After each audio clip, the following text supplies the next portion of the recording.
BPod Studios. BackstageCountry.com, your online home for all things country music. Lainey Wilson is on a roll. She's delivering great music and teaming up with some of country's hottest acts. Text Lainey to 45911 to see which 4 Lainey Wilson collabs have us talking at BackstageCountry.com. Text Lainey to 45911 to get a link to the list sent right to your phone from BackstageCountry.com. Sports Hub headlines. The Bruins finished off their 7-game homestand with just their second win, but it was a 4-3 shootout win over Dallas yesterday. Jesper Boquist, the newly signed Justin Brazeau, and David Pastrnak all scoring. Pasternak's coming in the final 2 minutes of regulation to tie the game and force overtime.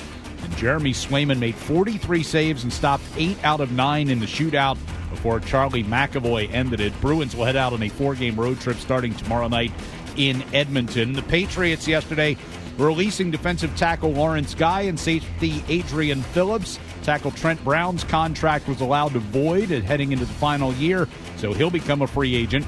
And offensive lineman James Ferentz has announced his retirement.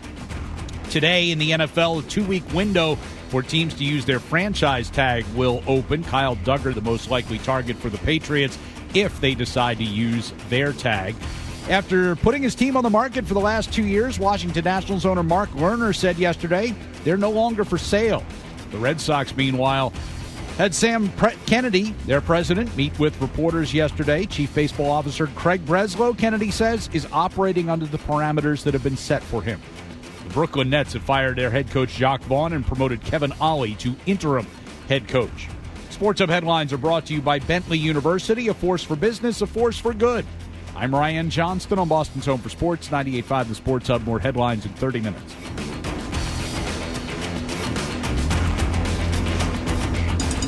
It's half what you're used to. It's true. This is absolutely true. Half party. What had happened was... And a whole lot of Boston sports. It's unbelievable. Dutcher and Hardy. Mornings, The Sports Hub.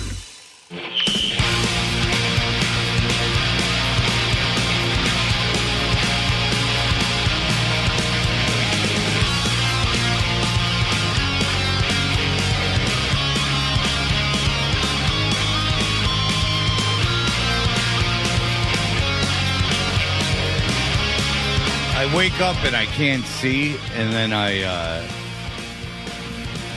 realize I don't have a contact in, so I'm... You left one out? Yeah, so like I'm like you hearing today, like seeing. I'm going to be like Zolak and closing one eye and trying to figure things out. Maybe you should wear shades. Wear sunglasses inside. It's so bright. I got to wear sunglasses. I know. That's they do that on Felger and Mass too. It's so bright. It's not that bright. Big Jim, especially. It's not that bright. Those TV lights for 4 hours, they give you a headache. I was under them for 5 years. I didn't ever feel like I needed sunglasses. Yeah.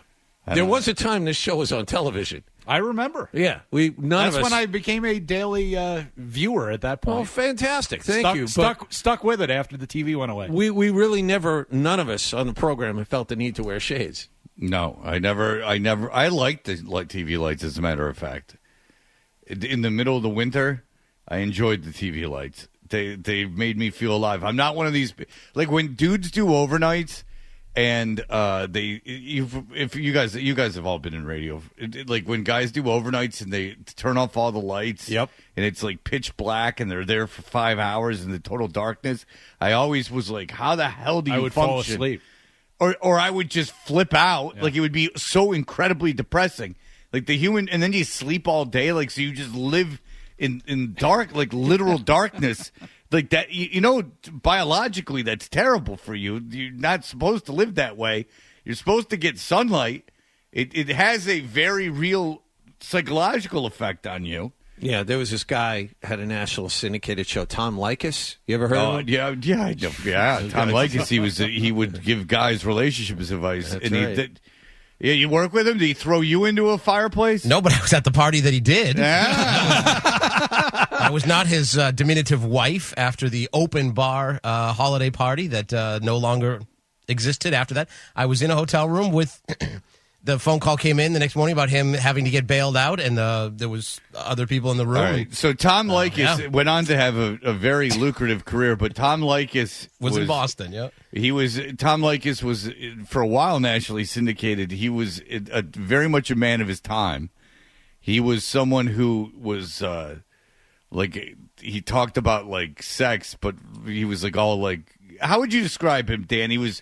Very like chauvinistic. Absolutely, yes. yeah. Very, very masculine, very chauvinistic. Yes. But then when you saw him, he looked not unlike Jabba the Hutt. Like he looked like Meatloaf. He was like the singer Meatloaf. He made himself out to be like the ultimate like ladies' man, right? And yet when he looked like he kind of looked like Peter Griffin. Like you really need to see a picture of him to fully get what we're talking about. And when he got older, he got like way worse. And Fred, you're ugly. Yeah, I know, but not like Tom Leykis. And my whole career is not about talking about how like what a swordsman I am.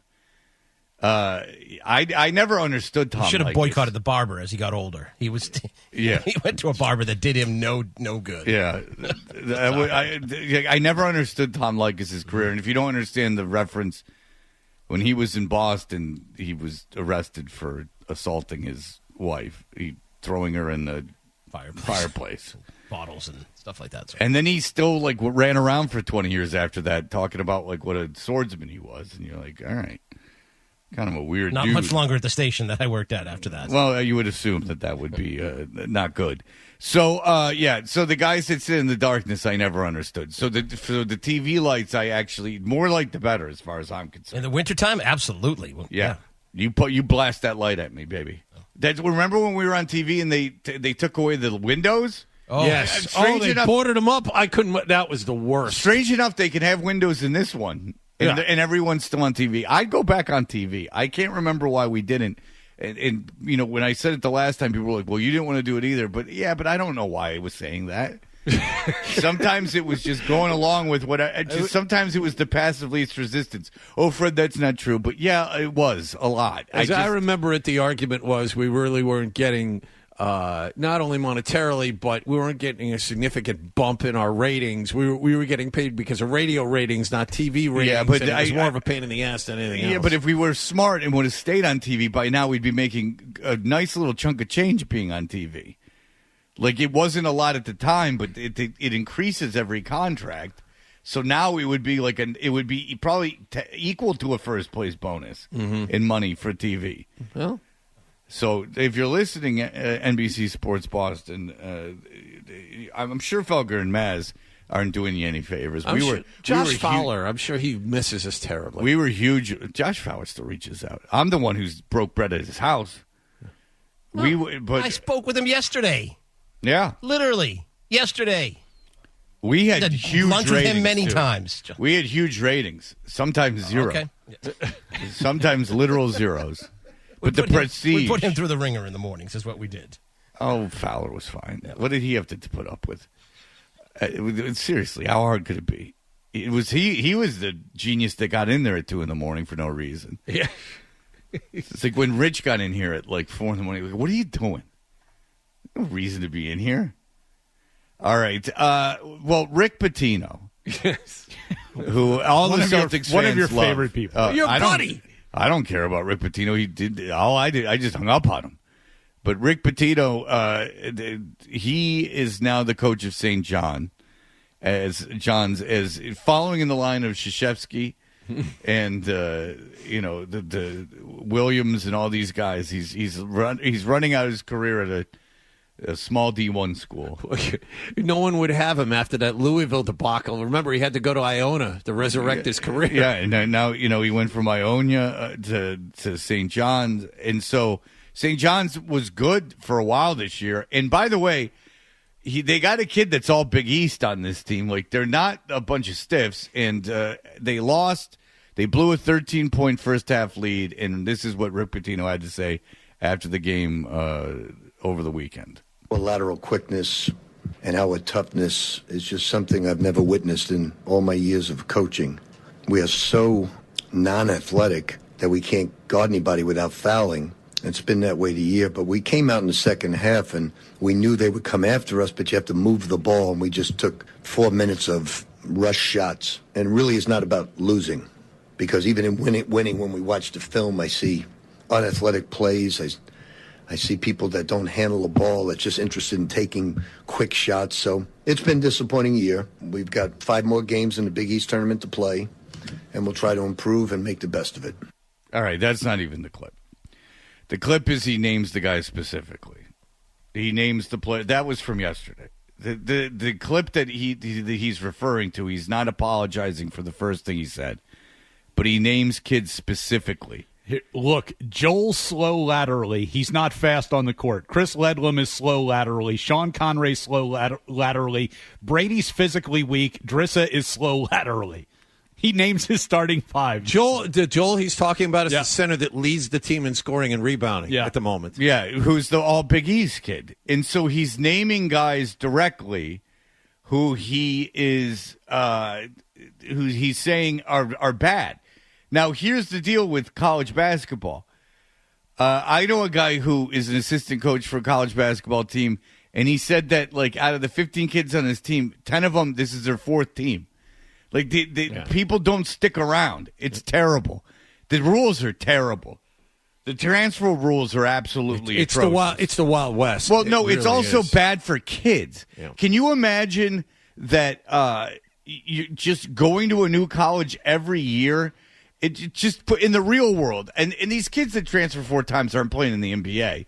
So you transfer 4 times every year. Sometimes you're traveling hundreds of miles, thousands of miles, and you're going into a new environment. You have to adjust to a new school. I mean, you do have to go to class. Like, you have to, your transcripts get all screwed up. You have to adjust to a new school, and then just from a basketball sense, a new system. So that's all screwed up. I mean, you should hear my friend talk about it. Like, so say I'm BC. And a kid from the Northeast is like, I'm thinking about going to St. John's for play for Rick Pitino. I go, okay. Also in the clip that we didn't play, Rick Pitino calls the St. John's facilities trash. And so used a naughty word, too. Yeah, he calls them the very foul words. So I would say if a kid came to me and they go, I might play at St. John's, I go, that's interesting, because the coach thinks their facilities are terrible. Yeah. So you got that going. Very on. easy to recruit against that. Yeah, I mean, very simple. So you want to go play for these garbage facilities that the coach hates. This maniac that has maybe 3 or 4 years left that is not respecting where he is. That's exactly what I thought too. Yeah. Like, Pitino's not, a 35-year-old guy. Like, he's not going to, even if St. John's was like, we're going to improve the facilities, it would never get done in his coaching tenure. So what's his incentive for saying the facilities are off? He's 71 years old. Yeah, I mean, he's not coaching there forever. I mean, he looks very boyish. But so he said the facilities suck. And then if a kid said, I want to play for him, I go, okay. And also, he's name-checking an all Big East kid and other kids in saying specifically why they suck. And I made this point to you guys yesterday. If you're going to address the team and you're going to say, I've seen Izzo do this, and you want to say, we lack toughness, and like the guys are just weak. And I've never had a team this wimpy. I've never had a team that lacked toughness this way. That's a way to galvanize a team. And maybe your idea is that toughness is something that you can force yourself to do. It's a mental attribute, right? Like anyone can go out and play tough. It's something that can be improved. But, like, you can't – if you're going, like, Bob sucks laterally. He has no lateral quickness. This guy is slow. From now until the end of the season, I can't improve my lateral quickness. Yeah. I mean, how much can I improve my lateral quickness? You can't. And then you're also saying to every other team that wants me or that might be interested in me, you're putting a big red flag on me. So why would you possibly go to St. John's? Because you love Queens so much? Why would you possibly go to St. John's? It's a 71-year-old cranky-ass coach that name-checks players and says specifically why they suck. He says the facilities suck. and you're not winning. Why would you possibly go there? The other part of it is that he is taking no responsibility for any of this. Well, that's Rick Pitino in a nutshell. That's what I was getting to. As he's gotten older, he has not taken responsibility for anything. Anything. And his team, I looked it up. St. John's was 12-4 at one point. They are now 14-12. Yeah, they're not going to make the tournament. They're not going to make the tournament. They're going to get bounced in the first round of the Big East tournament. Yes. They have been awful the last month and a half, and he has taken responsibility for none of it. This was and given the opportunity, and real quick, Ryan, given the opportunity, and this is the bigger point, given the another chance to walk back some of what he said 2 days ago, yesterday steadfastly refused. Yeah, what we played was what he said yesterday. And it was a reaction to what we were going to play. Quote, I don't think we were going to win the first year anyway. This has been the most unenjoyable experience I've had since I've been coaching. God. And not because of record. The defense is just atrocious, and we just foul every time. Yeah, good. Then don't coach anymore. You're old. He must need money. I'm not kidding either. I think they're very respectful. They hear, but they don't listen. It's taken me 2 months to get them to throw bounce passes. It's slow progress. Yeah, I'm sure they don't know how to throw a bounce pass. They're D1 basketball players. All right, Michael Hurley has he's received his pornography for the year. He has gotten to see the Patriots dynasty about Spygate. You seen all 10 episodes? I don't know. He saw the Spygate one. That's the next one coming up. And so we can talk to him about that. Also, what's going on with Lawrence Guy not being on the team anymore, and so on and so forth. We'll have that for you in just a moment. BackstageCountry.com, your online home for all things country music. Country music has so many generous artists who always seem to jump in to help those in need. We're spotlighting 5 who lead by example and lend a helping hand to charitable causes. See who made our list when you text GIVE to 45911. Text GIVE to 45911 and read all about it right now on BackstageCountry.com. On the air, online, on the air. This is how Boston sports fans start their day. Toucher and Hardy on 98.5 The Sports Hub.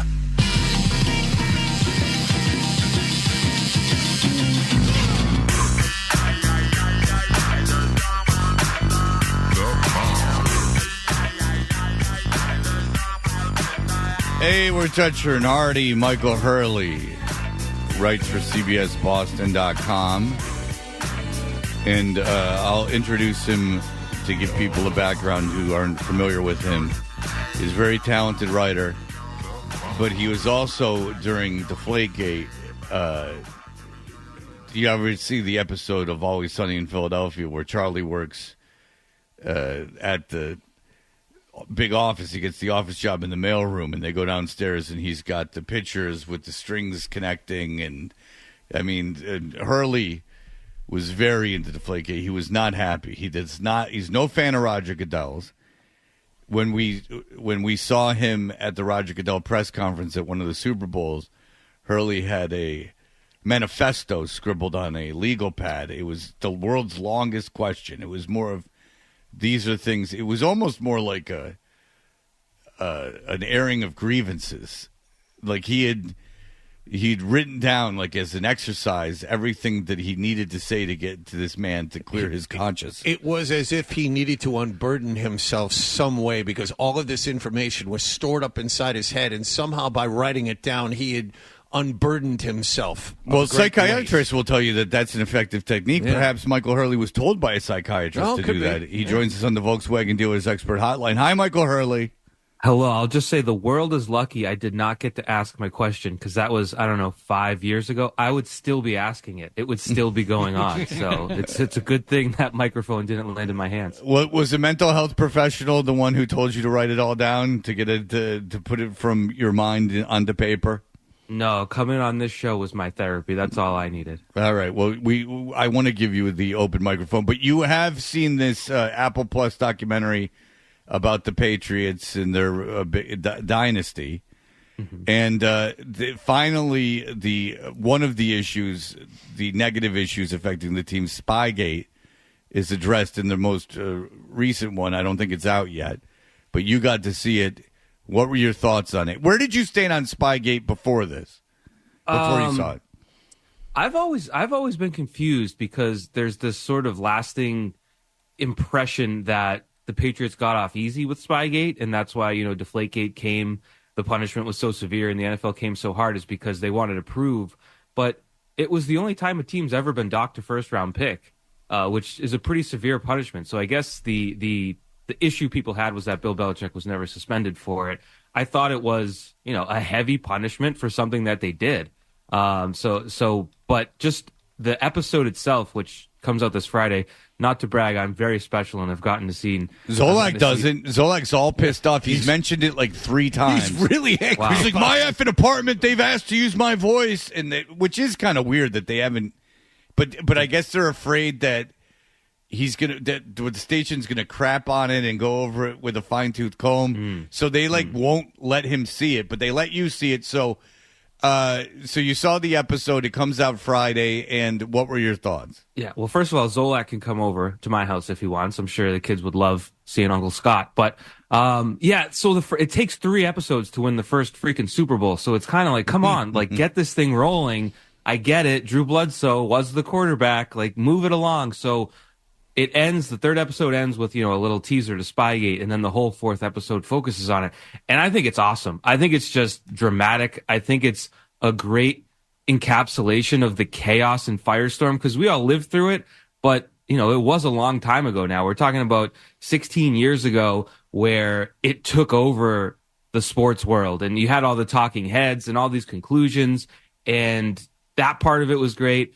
I think the commentary from the mindset of players on the team, including Randy Moss, who, when Randy Moss talks on ESPN, it's kind of like whatever, but when Randy Moss talks candidly, it's great. So the mindset that those players had to just kill every team every week, and then it runs through the Super Bowl, which it might appeal more to Giants fans and people that hate the Patriots than it does to Patriots fans. But it's just, I think, an excellent 48 minutes of documentary series, in my opinion. I'm wondering, there are so many other side stories to Spygate. One of them is Arlen Specter. Is he mentioned in this thing at all?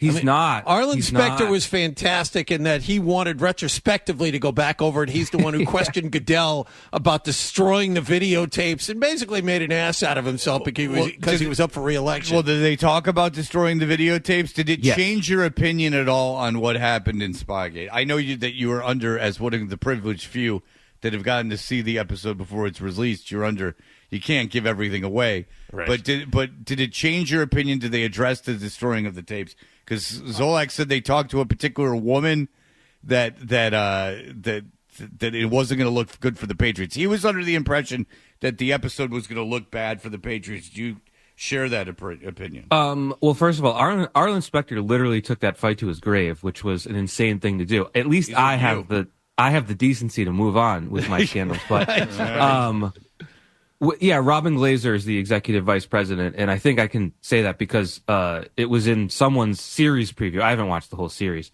That they basically go over how the NFL came in after the punishments, after Goodell said a first-round pick, $1 million, $500,000, whatever it was. That the NFL sent officials to New England to come and smash up the tapes that were left, because Goodell's explanation, they show some file footage of him being asked by a reporter why they destroyed them, and Goodell was saying, well, we didn't want teams to have them as an advantage.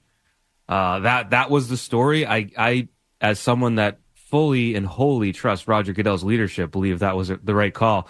No, I understand why that raised suspicions that still sit around to this day, but ultimately those tapes were tapes of coaches on the field, and we still know that. And I think the most unfortunate thing about the whole series, which includes this episode, is that Bill Belichick treated his interview like a press conference. So we really get nothing from Bill Belichick on any of this stuff, which I think would have been great. Maybe he's not ready to reflect on it. Maybe he just did the interviews as an obligation. But I think that's my biggest disappointment with the whole series, is that Bill Belichick didn't really participate. He sat there and he answered some questions, but man, we could have got a lot more out of this if he was a little bit more open. I wonder why they went ahead with it. You know what I'm saying? Because we've already seen the part about Malcolm Butler and that he won't talk about it. And he goes, we've talked about this. He says to the documentarian, we've talked about this. I'm not going to talk about it.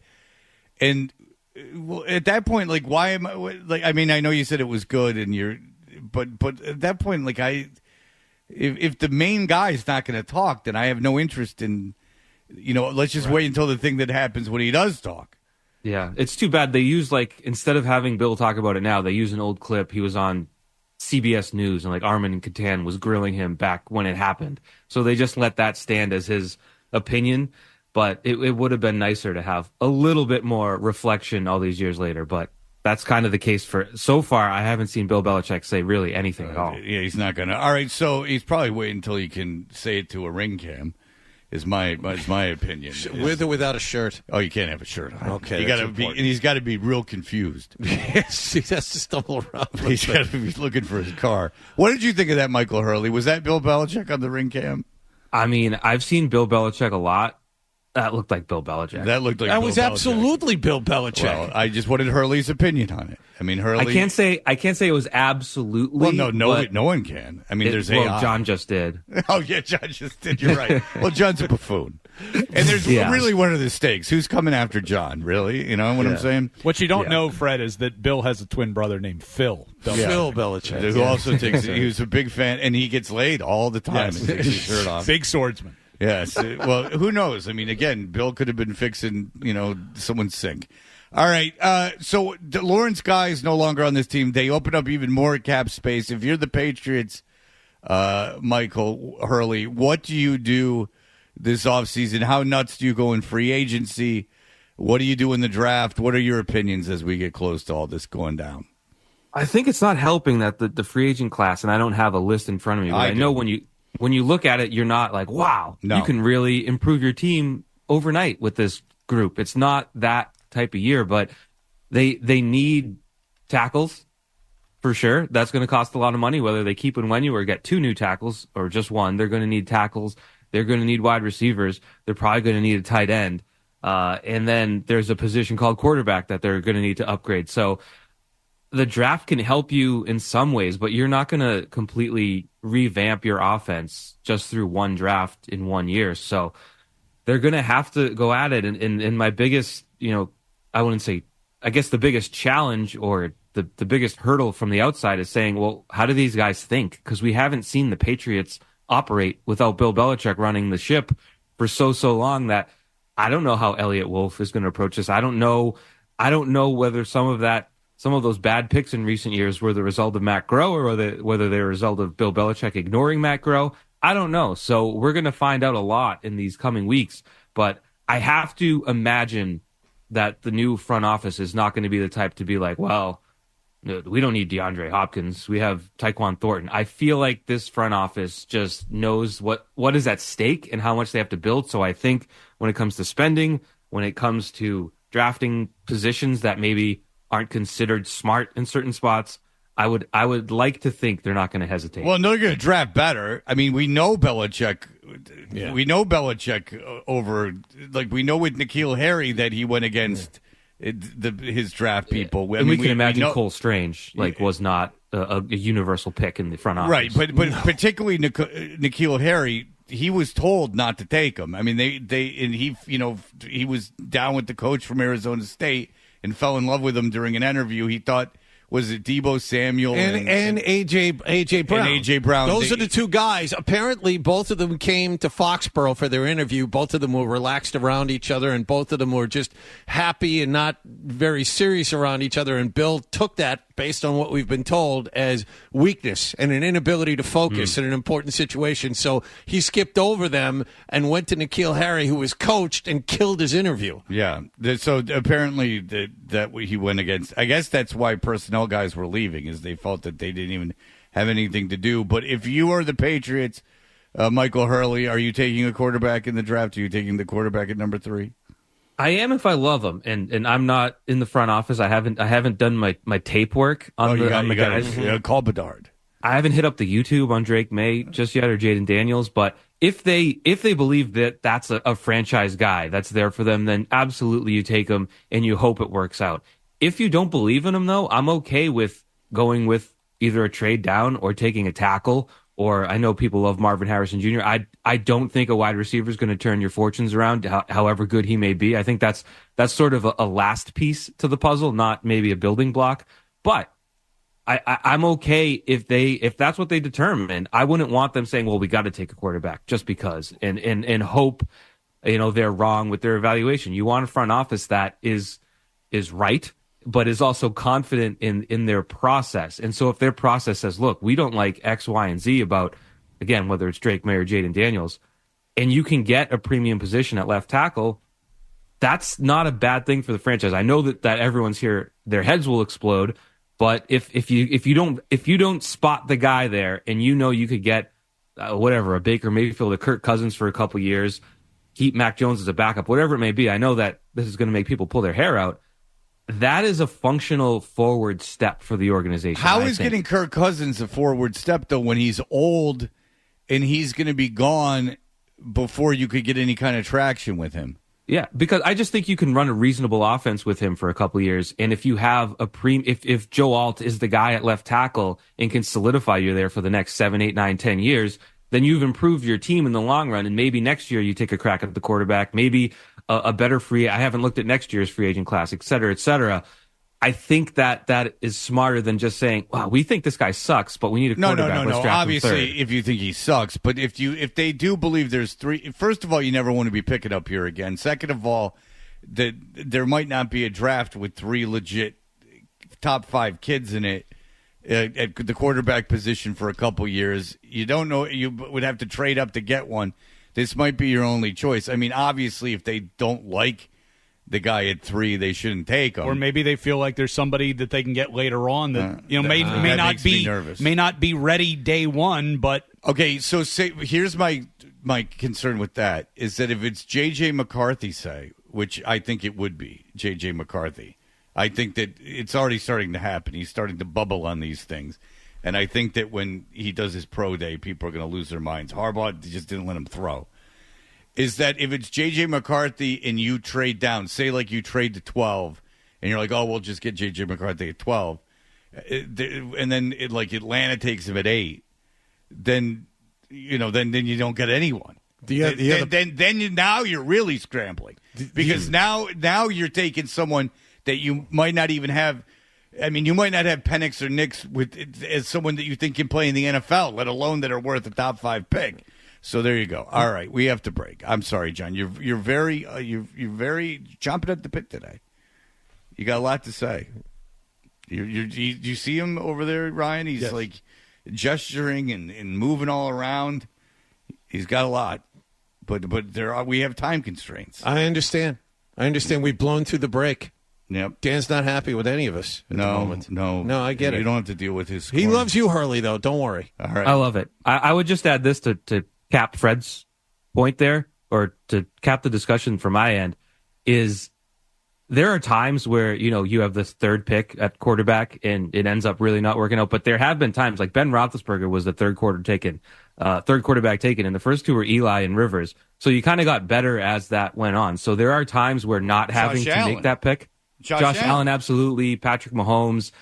There's also disaster years, like, Cam Newton went, and then it was Christian Ponder, Blaine Gabbert, Jake Locker, all in the top 12. So there's, it's a crapshoot still. But you know what some of that is, Michael, is that they're reaches. There's just these, right. Now here I go talking, but they're like these, Ponder was a massive reach. Like sometimes like guys, if you're just stretching, if you're taking some of these quarterbacks like Ponder weren't even supposed to get taken might not even been taken in the second round.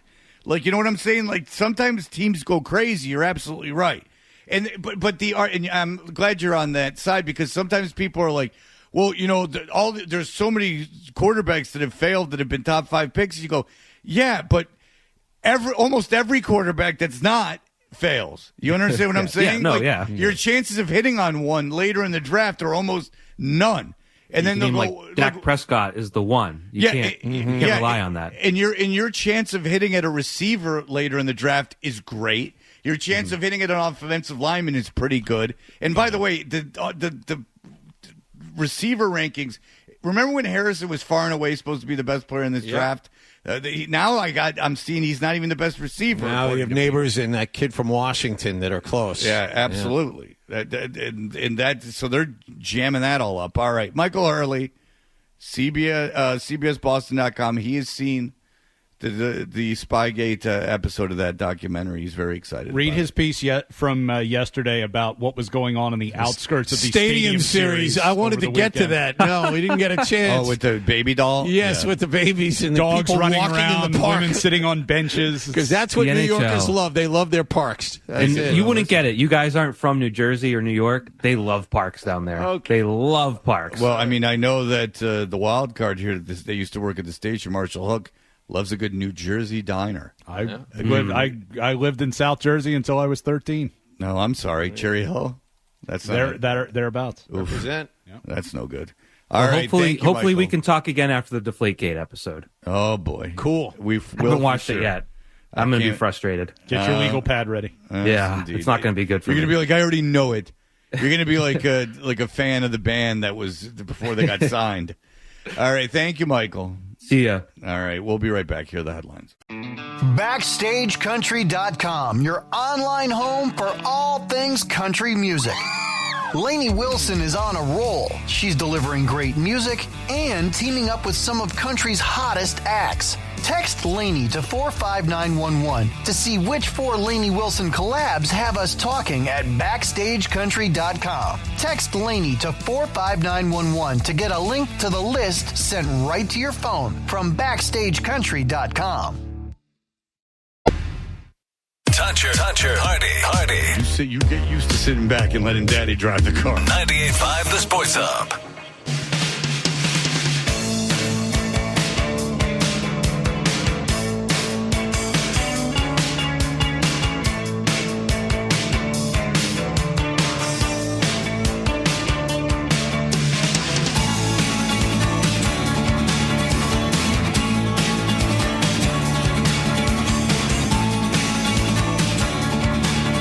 Hey, this hour of Toucher and Hardy is brought to you by FanDuel Sportsbook. Make every moment more with FanDuel.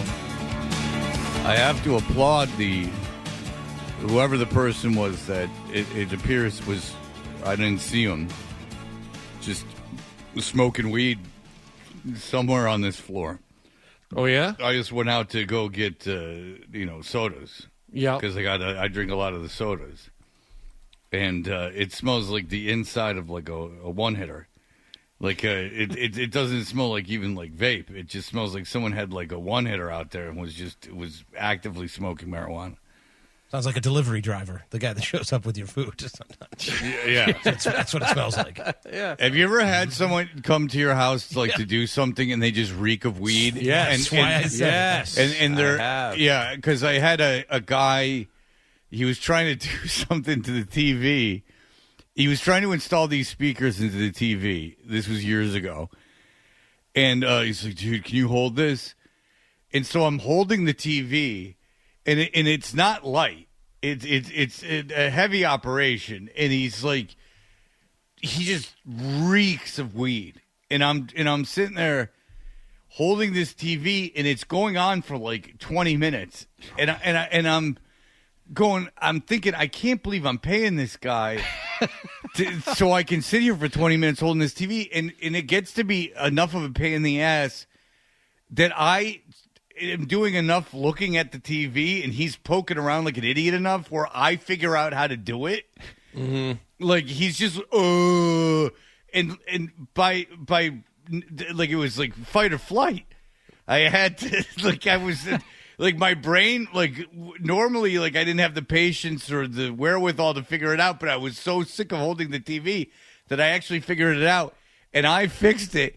And then that son of a bitch had the balls to ask me for money. And we put the TV back up, and he's like, and I'm like, here, I think I figured it out. And I'm like, and I plugged everything in, and I go, yeah, I got it working. And we, hung the TV back up, which wasn't a big deal. It just had to be put back up.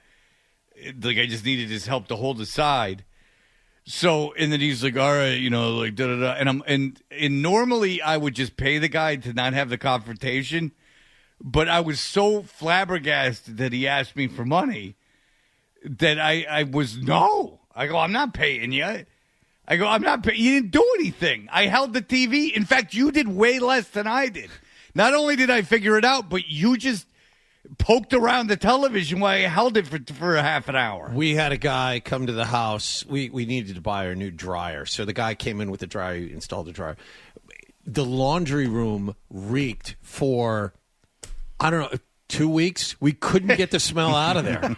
It was that might have been worst. BO. He I might have gotten know. BO on it because BO and weed they can cross paths. Okay, in maybe, smells. but I swear to God, we were looking over, we were wiping stuff down, and we could not get rid of the smell. Did he leave like a bag of weed in the dryer? I don't know. It was the weirdest thing. Yeah, that sounds like BO. Or it might have sounded like he was leaving a scent because he knew it would get. He knows that it would make you not migrate. Only wall we didn't touch was the ceiling. I mean, we did everything we could to get that smell out of there. There's no window either to ventilate it. It was awful. That sounds like a BO situation. Because you can come over to my house to do work as high as you want, as long as the work gets done. And also, I don't want to participate in the work. That's very frustrating. We had you actively participate. Can you imagine if you had like a cleaning lady over at your house and she's like, "Hey, can you fill this bucket with water? Or can you get me that mop? Hey, Fred, Yeah, can you get the bathroom while I'm working in the kitchen? Yeah, I need you to take to go get me some more vacuum bags. No, I don't want to help you. Can you help me?" And then I just thought it was normal until, a half an hour, And he was a handyman. Like a handyman. It wasn't someone, if you advertise yourself as a handyman, Yeah. and I can do something that you can't do, you smoke too much weed. And you can't handle it. It's too much. So was the person that did you encounter the person or just the smell in the hallways here or the building? So the person is in the building? No. I didn't encounter. If I would have encountered the person, I wouldn't have brought it up on the air. Because then someone could have asked me who was it. Yeah, there aren't a whole lot of people here this morning. No. But Really? as opposed to most mornings, it's a real Like yesterday, yeah.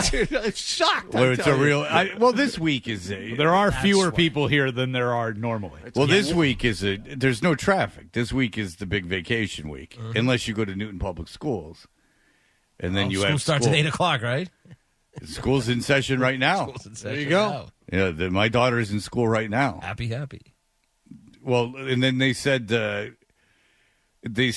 well, don't worry because you can go on vacation. They won't give any tests or anything. So you're like, all right. So more it's doing a recap. They wanted to get everybody. Well, up to I'm all speed, for that. which is great. You said that. Yeah, let my daughter recap everything. But if you're just going to be showing movies, it's like another half vacation for the teachers. Mm-hmm. None of this is working out. But it's a very divisive issue in Newton. Like if you're walking the dog and you see someone you're acquaintances with, and then the school strike comes up. You can tell that if you have a certain side. It's divisive that they're going to school this week? No, it's just divisive, the whole school strike. It's very divisive, unlike Brockton. Send them to Brockton. Hand out tambourines. Maybe that'll help. Well, Brockton, there are people that are, they think the National Guard is too much. Yeah. And to that I would say, well, they say, well, the police should do it. I say, what the hell's the difference between the National Guard and the police? If they're both, if you need either... Yeah, there's a problem. Generally not a good thing. See, if the Brockton teachers went on strike and they said, you know what, first of all, there's 4,000 kids in this school, which is just, you're asking for anarchy. See, if you don't know what's going on in Brockton, they're talking about, they're so out of control with fighting and the teachers and everything. People wandering in from outside. There's no security at all. That they're talking about, the idea has been floated to bring the National Guard in. And then you read about it, and there's over 3,500 kids at that school. Which is ridiculous because all you need for anarchy to take place is 100 kids. So all you need is 100 out of the 3,500 plus to decide we're not going to pay attention to anything. Which is what they're using as an example, saying it's the few bad apples. Well, yeah, but if you have 3,500, the idea of a few bad apples is there's chaos. You can't. That's too much to control. What the hell were they thinking in the first place? It's a large metropolitan area. They needed somewhere for the. Cambridge has a public school that I think has 4,000. It's too much. It's too much because Lowell High School's over 3. In fact, you don't even need 100 kids. You need 50 kids just to decide they're not going to do it anymore, and they can outnumber anyone. That can start a jailbreak, baby. Donna Martin Graduates just started with 5 kids. Remember when they decided to walk out because they weren't going to let Donna Martin graduate because she had one glass of champagne at David Silver's house and she got wasted? That's right. And then they caught her at prom. They caught her at prom at the one of the teachers caught her at prom. Dylan wasn't going to get involved, but then decided, you know what, I should go out there with my friends. I mean, Dylan, had his own internal issues to deal with. He was under his own torture. Mm-hmm. But, I mean, it only took the 7 kids at West Beverly to get the whole school get all fired up. Then they got the juniors involved, and it was a whole thing. It was great. But, I mean, you think about it, even with your own kids, if there's a point where they decide, like, there's really nothing you can do to me. Like, at a certain point, like, your punishments mean nothing. Like, you can tell me to go to detention, and I won't. Like, if they decide they're just not going to do anything you say, and there's, like, 50 kids that go, like, oh, well, yeah, we're just not going to do anything you say. That's a big problem. That's it. Then you can't control that. And then everyone else is in the dust. And there's people that are like, there's this one lady, she's like, I don't think the National Guard could come in. My kid's too afraid to go to school, but I don't think the National Guard could come in. Like, well, then what do you want? I shouldn't be laughing. That's terrible. No. I just think it's funny that well, that's too far. Well, no, it's not. Why is that too far? Having the whole Brockton Police Department, like Brockton's got no problems that the police have to deal with. They all need to be at the school all day. Then what about the other crime that's going on in Brockton? Natick, London, never. All right, now I got to get the Chili Guy soundboard up. All right, we'll be back. LeBron James doesn't want your attention.